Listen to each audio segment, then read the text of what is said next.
Welcome to the Jill on Money Show. It is Saturday, October 1st. It is the beginning of the fourth quarter. And by my estimates, I would say that we have, let's see, 1, 2, 3, 4, 5. I'm saying we have maybe 8 weeks to capture your attention to do things before the end of the year. I know it's more than that, but you know, your brain really does want to shut down around these holidays. I get it. So Thanksgiving, you're going to be, I don't want to do anything. Maybe there's 10 weeks, but I know that the best that we can do is really focus on you and your money, especially let's say for until mid-November. And at that time, I fully expect you guys to flake out on us. I know, I get it. But if you really want to stick to your game plan and you need help, we are here for you. JillOnMoney.com is the website. Click the Contact Us button and we'll get your note. Oh, and by the way, on the website, 2 new things. Yes, we finally took the Cycle for the Cause off. Right underneath, so when you pull up JillOnMoney.com, as many of you know, there's usually the most recent podcast. Right underneath that, there are 2 things. Take our poll, pre-order the Great Money Reset, 2 buttons. The poll is exactly 2 questions. And I'm hopeful that you have enough time to answer 2 questions. Okay? One is a yes or no, and one has 3 choices. That's it. There's also a poll button right next to the Contact Us button. Oh, yes. In the upper right-hand corner where it says Contact Us, take poll right there. Oh my gosh. Karen is amazing. She did a great job on this, Mark. So we're going to be launching something really exciting. And if you take the poll, you'll get a sense of what it's going to be. So do that. That would be fantastic. We would really appreciate it. All right, let's get to you. How about we get Steve from Cleveland and we're going to help him and his mother out. My mom and dad were getting very close to retirement. Mom was 62. My dad was 60 when my dad unfortunately passed away very unexpectedly. Oh, I'm so sorry. Thank you. So I'm trying to help my mother figure out a new plan for retirement and for her finances going forward, since the old one isn't really going to work anymore. Right. So tell me a little bit. So mom is 62. Tell me, is she working?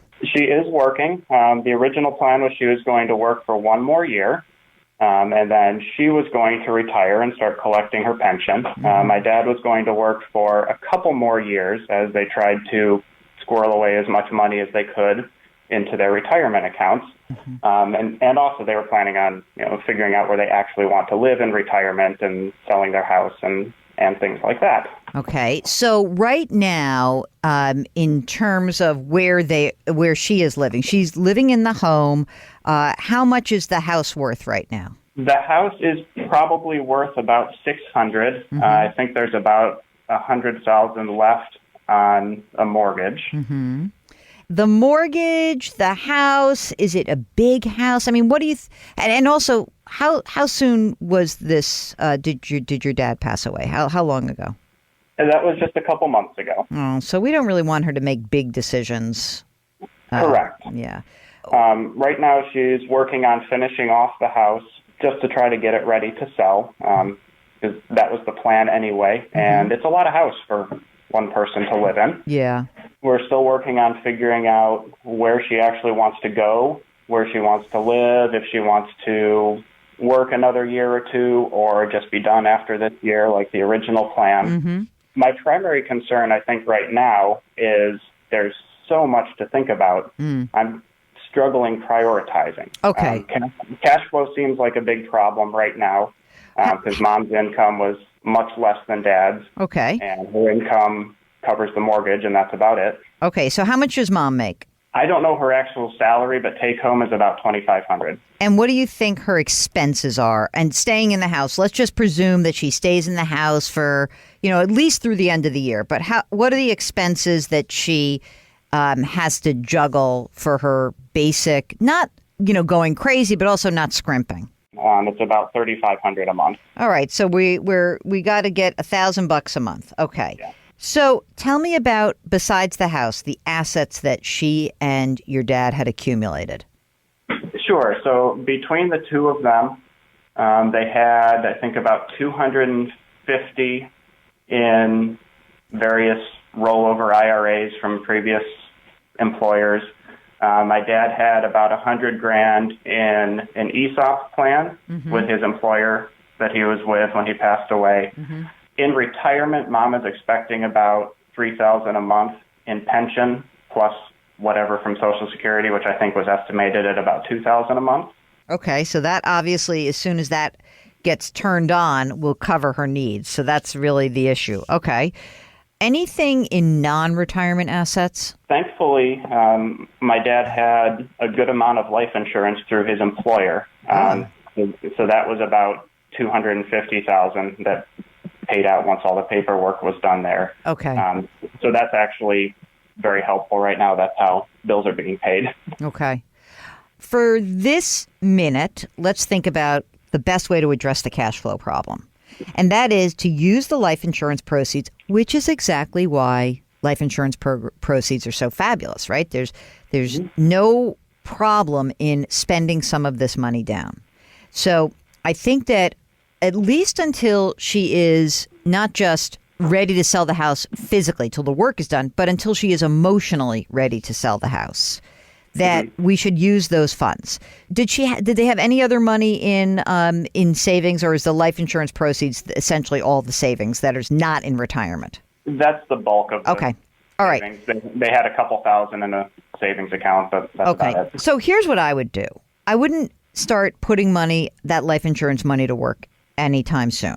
I would assume that you should keep at least $50,000 liquid. Okay. How much more money does she have to spend to get the house in shape, by the way? I think the total quotes she got, so the work is ongoing. I think it's going to be 50 or 60. Okay. So she needs, of the 250, she needs 50 grand for the ongoing needs, just so she has that $1,000 a month that she needs to live on, right? And it's set aside, and that's it. And she needs 60 grand for the house. So that's what we know. So of the 250, 110 is spoken for. Don't let anybody at all talk you into doing anything with that 110. The 140 is intriguing that remains from that life insurance, because obviously that if you added that 140 and you had the 350 or so of the retirement assets, that's a decent amount of money. But I'm a little bit unwilling to go crazy with the 140, because I think that we just don't know what's going to happen next for Mom. How is Mom just in terms of managing the money? Is she relying on you to manage the money? Did your dad manage the money, or do they have an advisor? Tell me a little bit about what was going on for them. So my dad did most of that when he was still around. Mom, she doesn't know where. Let's just say that she was very good at delegating the responsibility of asset management to your father. I like that. Okay, thank you. If you feel comfortable doing this, one idea I would have is to say, you know what? When you take over the management of this, you can just open up a pretty boring account and buy some index funds and get Mom into a fairly conservative portfolio, because look, when she retires, she is going to have good income, really good income. And you won't have to sweat this. $5,000 a month pre-tax, presuming she doesn't have as big a house, is probably going to be pretty close to what she needs. Presuming that she then has the 350, let's call it 400 grand, essentially, right, from in invested assets.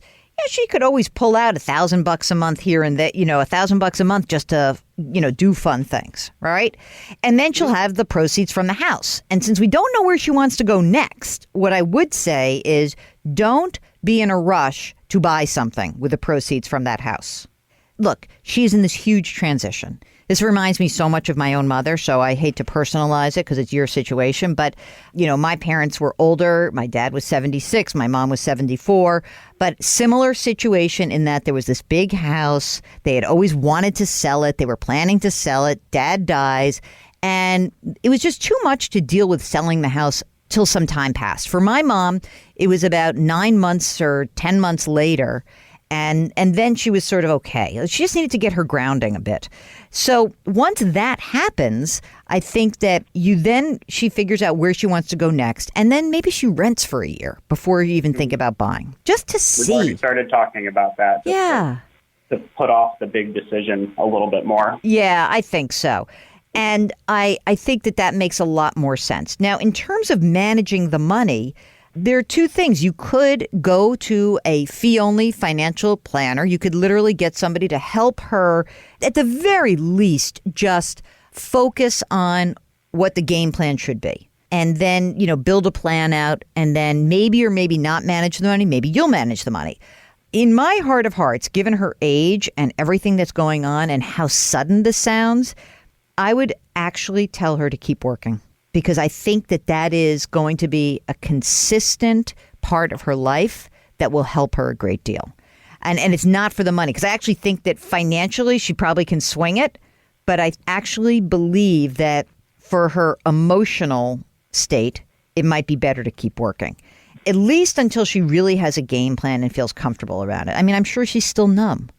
Definitely. We all are. Yeah, exactly. And so any sudden decisions would have to be taken really, I would just avoid it at all costs. So stay in the house, keep working, maybe talk to a fee-only financial planner who's not going to sell you anything. Maybe if you're walking her through that process, you can make a decision. You may not want to manage the money for her. You may actually feel better to be part of the process of helping her look for somebody. It may be easier for you not to manage the money. But again, you have to see.